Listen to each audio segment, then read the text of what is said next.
The banks set to close out a banner year after a rocky 2023. In fact, if you've not been paying attention at home, don't worry. We are. The financial sector up more than 30% since January. But again, the question is always what happens next. And for the year ahead, one word dominating the conversation is consolidation.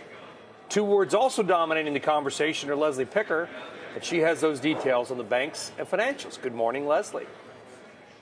Good morning, Brian. You're right. The banking bulls see the prospect of consolidation giving a boost to the sector in 2025. Over the past few quarters, we've actually seen a rebound in activity, with U.S. banks notching $14 billion worth of mergers this year, very much surpassing 2022 and 2023 levels. But the question is whether that momentum continues and even accelerates into the new year. Banks may be emboldened by the recent performance of their peers that have made acquisitions, as KBW pointed out in a recent note. Examples they cite include Old National Bank, South State, and UMB.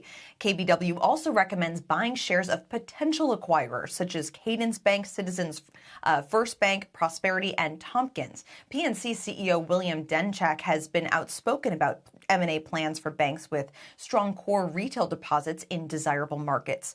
Washington seems to be amenable as well. The House Financial Services Committee recently proposing measures that would reduce obstacles for community bank mergers and revisit the way regulators evaluate bank deals. This is the vision of Representative French Hill, a former bank CEO who was recently named the next chair of the committee. But the flip side to deregulation is it may actually bring down the cost of compliance, which could make scale less of a necessity, and they may opt to use that capital for digitizing operations, expanding capabilities, and things of that nature.